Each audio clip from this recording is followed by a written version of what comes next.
akan diskusi ini pagi ini dengan 3 pembicara asik, 2 sudah datang, 1 lagi dalam 5 menit lagi akan datang. Tema kita pagi ini tentang pemimpin muda. Jadi kita mengundang 3 tokoh, 3 kepala daerah, 2 wali kota dan 1 wakil wali kota yang usianya itu 40 di bawah 45 tahun, betul ya? Salah ngomongnya juga kan enak. Di bawah 45 tahun dan sebagaimana juga visi PSLF, kita ingin mengedepankan bagaimana anak muda ini bisa menikmati politik dengan cara yang paling asik. Nah, kita punya 2 pembicara yang berbeda saat ini. Saya akan sedikit mengenalkan. Yang pertama Kang Emil atau Kang Ridwan Kamil. Pada tahun 71 itu masih disebut karena mudanya masih diangkat. Alumni ITB, alumni Berkeley, dia juga punya perusahaan global di Indonesia dan sudah banyak hasil karyanya arsitek di Indonesia maupun di mancanegara. Tepuk tangan dulu buat kami.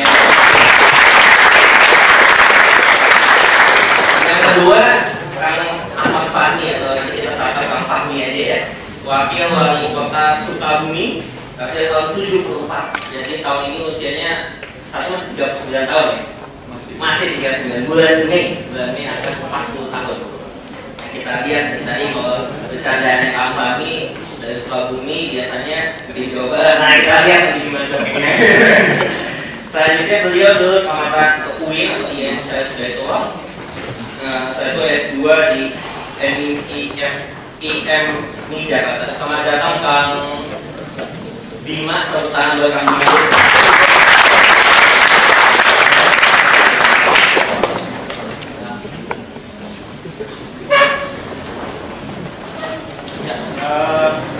Kang Fahmi ini cukup menarik waktu tentang CV-nya. Beliau pernah kerja di company, jadi guru SMK, saya termasuk politik. Nah, kita akan lihat bagaimana kisah beliau dari seorang guru SMK kok tiba-tiba jadi wakil wali kota, gimana ceritanya ini kan? Yang terakhir ada kalah datang sama Kang Bima dari Bogor dari 77. Jadi betul-betul perjuangan ya bagi dalam soalnya lagi kacau kan ya. Kang Bima ada tahun 72. Ini sengaja 10 tahun ya karena mudanya ini. SD sampai SMA di Bogor, S1-nya di Universitas Palianan di Bandung, S2-nya di Monash, dan S3-nya di ANU, Australia National University. Beliau juga punya beberapa aktivitas ketika mahasiswa, ketua Senat Fisik Universitas Palianan dan ketua PTI Australia. Sebelum menjadi wali kota, belum dilantik kan ya? Wali kota terpilih ini nggak bisa ngomong saya. Kan katanya kalau melangkahi KPU kan nggak sopan sih. Sebelum mencalonkan diri wali kota, beliau dosen di Madinah dan juga direktur politika. Tepuk tangan juga buat kami. Kita akan dengan format talk show. Jadi jawaban pendek, singkat, padat dan inspirasi akan kita sangat nantikan. Saya sudah siapkan 2 pertanyaan dan setelah sesi kita diskusi talk show, teman-teman nanti juga akan ada kesempatan buat memberikan pertanyaan dan nanti bisa dijawab ke masing-masing pembicara. Saya pengen memulai dengan sebuah pertanyaan sederhana. Kenapa masuk politik dan kenapa mencalonkan diri menjadi wali kota dan atau wakil wali kota? Apa sih mimpinya? Kenapa masuk jadi? Kenapa mesti masuk politik? Kenapa mesti jadi wali kota atau wakil wali kota? Mungkin kita seperti itu. Mungkin dari Kang bagus tadi.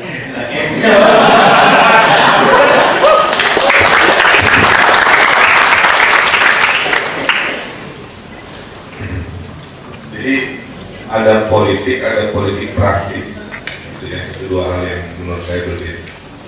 Kalau politik itu manusia harus berpolitik. Waktu kita merengek ke ibu, ya, kita diberikan sesuatu yang mungkin di luar rutinitas kan kita melalui ibu, kan bersiasat itu berpolitik. Supaya yang diberi itu saya bukan saya kan, karena saya berkira dia ngepelnya, gitu kan. Itu bagian dari berpolitik.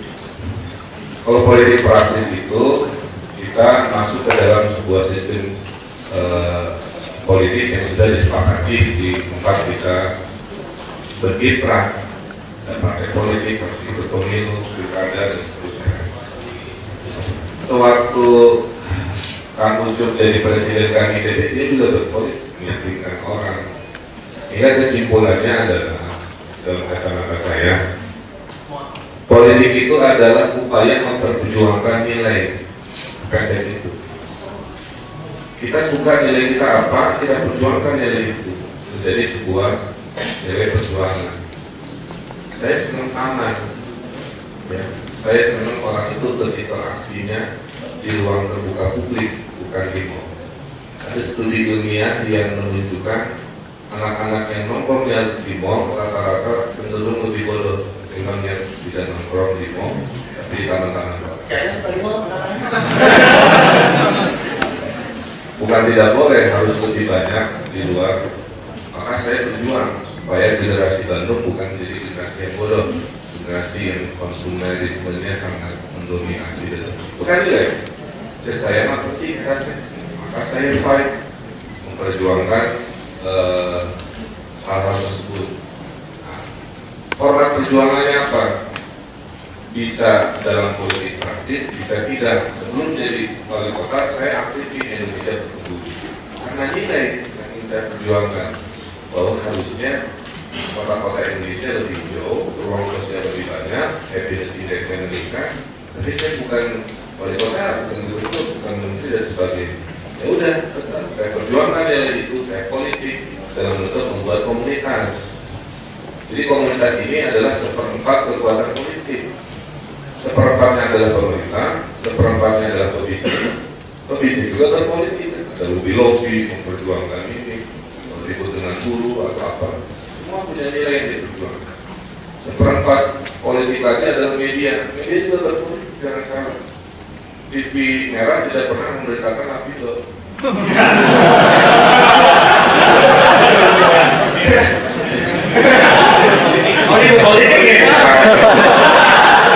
Menunjukkan semua itu melakukan yang namanya politik dan seterusnya. Jadi bagi saya, menurut buku yang saya percayai itu, politik itu dibagi empat. Ada politik government. Saya sekarang sudah di government, membawa seperempat perubahan. Seperempatnya ada di media, seperempatnya ada di pebisnis, seperempatnya di masyarakat. Maka jika yang ada di sini memperjuangkan nilai, tapi tidak mau masuk ke politik praktis, bisa memperjuangkan dalam bentuk komunitas pungut sampah, komunitas peduli donor darah, ormas, komunitas sodako buku, komunitas. Karena ada nilai yang diperjuangkan kan. Ini buku pembantu ini sodako kita bikin gerakan itu. Jadi saya kira itu. Nah, si politik praktis ini punya wajah. Ada wajahnya yang masih rusuh, kayak di Indonesia kan. Ada wajahnya sudah agak stabil dengan negara Eropa, di Amerika, partnya cukup kuat kan. Jadi kita mesti dan kerusuhan-kerusuhan, wajah kerusuhan itu yang tampil di orang di media, ditangkap korupsi lah, gitu kan. Kemudian macam-macam. Sehingga membuat orang melihat politik praktis di Indonesia di peradaban saat ini sesuatu yang dikenal. Tapi karena saya ini punya nilai yang harus saya perjuangkan, akhirnya dengan takdirnya saya maju menjadi calon wali kota. Padahal secara tujuan hidup duniawi saya itu sudah mencapai apa yang saya cita-citakan. Saya profesinya arsitek, saya punya karena profesi saya, punya istri cantik, anak buah. Penting. Artinya semua checklist mimpinya sudah dicapai, anak laki perempuan dua. Tapi itu karena kebetulan, tiap orang punya persimpangan bagian yang lain-lain ya. 17 tahun profesi saya itu arsitek bangunan dan arsitek perkotaan. Penasehat di Surabaya, Jakarta, Cina, kemana-mana. Melihat dunia itu udah gerak cepat. Cina udah meninggalkan kita dalam waktu 20 tahun, 30 tahun. Ada perasaan sedih sebagai orang Indonesia yang pernah jadi diaspora selama 8 tahun di rumah. Akhirnya dulu ada job ya dari anak ada suket travel. Kalau dulu ke Bandung katanya kalau saya dibangunin apa di penumpang karena pasti buru kan kalau sudah sampai Bandung untuk menunjukkan kualitas jalan bolong di Bandung dulu heboh kan. Saya sudah bertekad perjuangkan nilai. Insya Allah tahun ini mendekati 90% sudah di Bandung sudah mau. Nah, saya kira itu efeknya. Jadi jangan melihat politik itu sebagai program dulu. Saya itu sama kayak yang hadir di sini dulu, happy aja senangnya dengan dunia sendiri ya. Tapi ada periode dan akhirnya saya melempari pagar.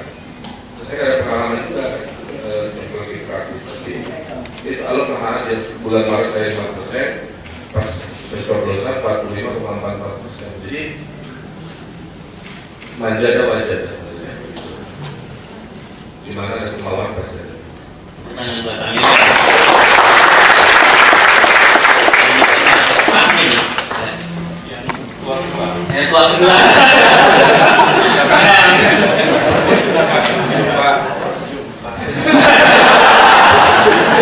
Pengen adu muda kayaknya. Tapi wajahnya paling muda yang lagi. Ada yang gimana?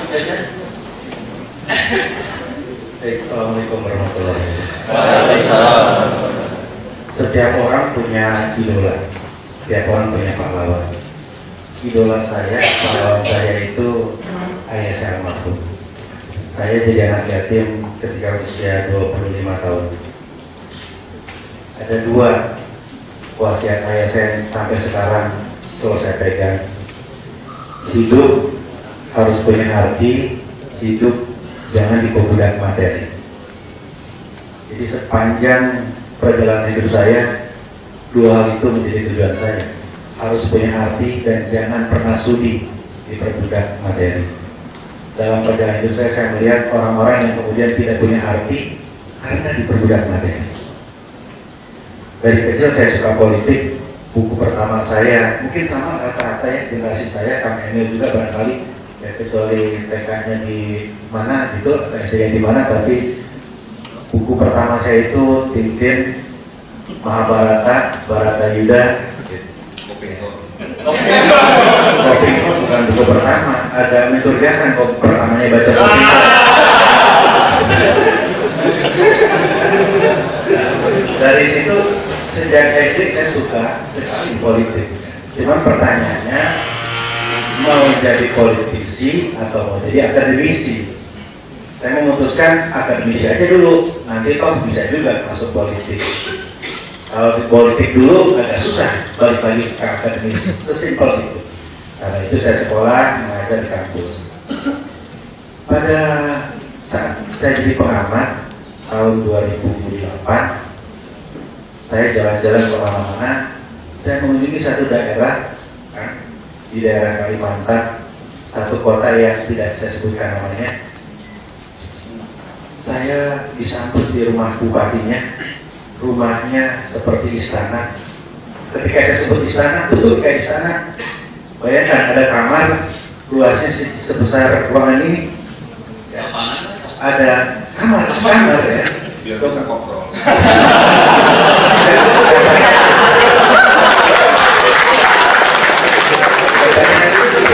Sama istrinya.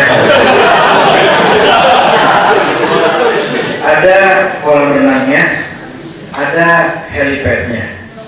Kamarnya banyak sekali. Di situ tinggal dia dan salah seorang istrinya. Banyak sebenarnya. Nanti kayak kayaknya ada ya. Ya, mending istri terdepan istri cakep. Jadi dari situ 100 meter dari rumah istana sang bupati tadi, kami singgah di satu warung, nggak ada air bersih. Ya, di airnya itu kotor sekali. Untuk mandi itu dia harus jalan jauh untuk cari air bersih.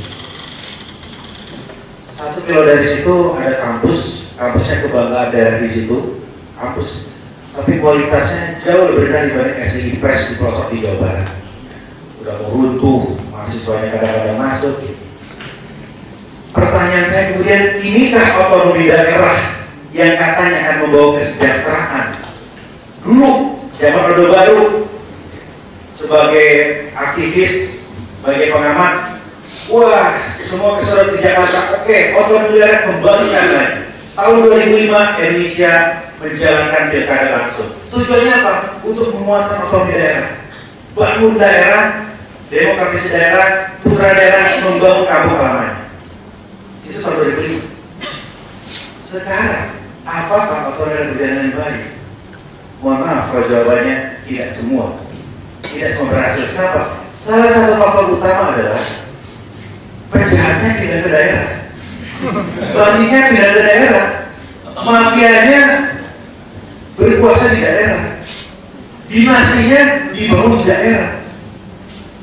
Kemudian saya berpikir, kalau semua anak-anak muda segenerasi dengan saya, cita-citanya ke pusat semua, umur 40-an pengen jadi anggota dewan, pengen jadi menteri, bahkan ada generasi saya cita-citanya jadi presiden. Beneran? Kawan-kawan angkatan saya cita-cita itu kalau mungkin pengen jadi presiden atau jadi bapak. Itu ada. Siapa yang belum daerah? Yang terjun kemudian adalah orang-orang yang mengadu peruntungan secara politik. Menurut saya ini mengerikan, luar biasa. Jadi pada tahun 2010 saya membulatkan tekad, cukup fasenya berjuang dengan lisan, saatnya berjuang dengan tangan. Cukup comfort zone sebagai pengamat, fasenya berjuang berkeringat untuk membangun kampung halaman. Saya ingin agar magnet-magnet Indonesia tersebar merata. Bagi yang pernah keluar negeri tentu bisa melihat bagaimana seluruh kota di Australia, hampir seluruh kota di Australia, di Eropa, di Amerika menjadi magnet-magnet. San Francisco, misalnya Chicago, Los Angeles, atau di Australia, Sydney, Melbourne, Brisbane, itu jadi magnet-magnet yang sama. Jadi pembangunan itu merata. Magnet Indonesia di mana? Jakarta. Semua mimpinya itu terjadi di ibu kota. Jarang gitu. Coba ada nggak anak cewek mau kemana? Nanti mau ke Bantaeng, ya. Nanti mau ke Sorowako. Atau agak jarang juga, tidak banyak. Sekarang mulai banyak, tidak banyak. Anak daerah kuliah di ITB, membangun daerah. Rata-rata kerja di perusahaan besar di Jakarta, super-super multinational corporations. Saya sedih. Nanti Jakarta tinggal waktunya kolak, gelam gitu, overload, over capacity dan sebagainya. Jadi tugas generasi kita adalah menciptakan magnet-magnet baru. Bandung harus jadi magnet.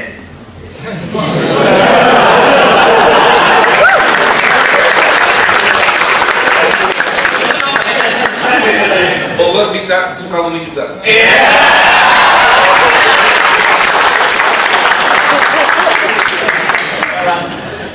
Ya. Saya masuk ke kota Bandung senang melihat halte-halte, ya, Bandung juara. Saya bilang ke diri saya 3 bulan lagi Bogor bisa hatenya. Saya senang.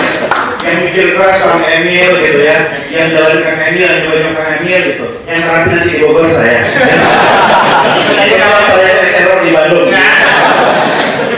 Kira-kira begitu ya alasan saya, pergulatan pemikirannya seperti apa, dan tidak semua harus masuk politik, jangan khawatir ya. Tidak semua harus masuk politik, hidup ini kan harus berbagi. Nanti ada teman-teman yang tetap di akademisi, di profesor, dimanapun, tetapi tolong dipikirkan hal tadi, semangat membangun daerah, semangat untuk menciptakan sentra-sentra daerah untuk magnet baru, magnet yang lebih rata di Republik ini. Demikian. Tepuk tangan buat Kang Bima. Yang paling muda nih komentarnya. Izin nih ke Kang Emil, ke Kang Bima, ke moderator. Assalamualaikum warahmatullahi wabarakatuh. Sebagai anak bungsu, di antara yang bertiga ini saya yang bungsu. Kemudian dari sisi usia, kemudian dari sisi pendidikan saya produk lokal. Kalau 2 orang ini SLJD. Iya kan? SLJD ini saya produk. Kemudian kalau dari sisi popularitas, wah, mereka berdua sebelum menjadi wali kota atau akan dilantik menjadi wali kota sudah sangat populer. Kang Emil dengan tadi gerakan menanamnya luar biasa dari dulu. Kang Bima sebagai pengamatnya luar biasa sudah dikenal. Saya tadi dengan berbagai keterbatasan yang ada seperti itu, maka saya bersyukur menjadi wakil wali kota karena takdir. Kenapa takdir? Jadi kalau saya sebagaimana Kang Emil dan Kang Bima, maka saya tidak akan mencalonkan sebagai wali kota, tetapi sebagai gubernur Jawa Barat. Makanya liburannya Juli ini nanti. Jadi rekan sekalian, ini menarik apa yang sampaikan Kang Emil, apa yang sampaikan juga Kang Bima ini masing-masing kan punya latar belakang sendiri. Ya, Kang Emil demikian karena nilai-nilai yang dibangun oleh Kang Emil, Kang Bima juga demikian karena kronologis segala macamnya. Saya terus terang juga tadi usia 30 saya masuk DPRD periode pertama, kemudian 35 saya masuk DPRD periode kedua, sampai akhirnya saya menjadi wakil wali kota beberapa bulan yang lalu, 7 bulan yang lalu. Nah, ini menarik. Ya, sampai saat ini saya masih sebagai seorang guru karena basic saya dari awal juga seorang guru. Pendidikan saya dari awal paham itu. Teknik sipil nggak sampai selesai. Kemudian kuliah di arsitektur juga nggak selesai. Jadi di antara kuliah-kuliah yang pernah saya sambangi, karena ketika itu lebih senang biasa odol itu ditaruh di tadi saya cerita odol itu ditaruh di wajah dulu masa 98, 9 segala macam. Jadi banyak kuliah-kuliah saya nggak beres cuma begitu. Sampai akhirnya saya selesai di IAIN Jakarta. Nah, tadi kenapa bisa jadi wakil wali kota ya? Itu takdir lah bagi saya. Di samping memang semangat perubahan itu tidak ada perubahan yang bisa dilakukan kecuali melalui jalur kekuasaannya ulama. Jadi kalau perubahan itu dilakukan tadi Kang Emil sudah menyatakan 3 panggung politik. Ya, 4 panggung politik ya tadi kata Kang Emil demikian. Ya, di antara yang terbesar untuk mampu mengeluarkan atau memutuskan kebijakan-kebijakan adalah di panggung eksekutif. Ya, tapi bukan juga berarti seluruh teman-teman harus masuk ke panggung ke ranah politik atau ke ranah eksekutif. Tidak, ranah yang lain masih banyak, katakan di tadi. Nah, inilah yang kemudian karena sebagai seorang guru banyak hal-hal yang menarik sebagai seorang guru akhirnya juga ditakdirkan untuk masuk ke ranah politik ya. Katanya, kata teman-teman saya, karena guratan tangannya saja katanya, saya jadi wakil wali kota. Saya coba ronsen, ternyata nggak ada bedanya dengan yang lain. Dan nanti karena ini begini, itu guratan tangannya sama aja. Intinya ya, itu semua karena keinginan kita bersama-sama melakukan perubahan. Kang ini dengan nilai-nilai, kemudian Kang Bima juga dengan latar belakang keluarga dan permasalahan otonomi daerah, seluruhnya sama. Intinya bagaimana kita melakukan perubahan melalui jalur kekuasaan. Itu aja sih.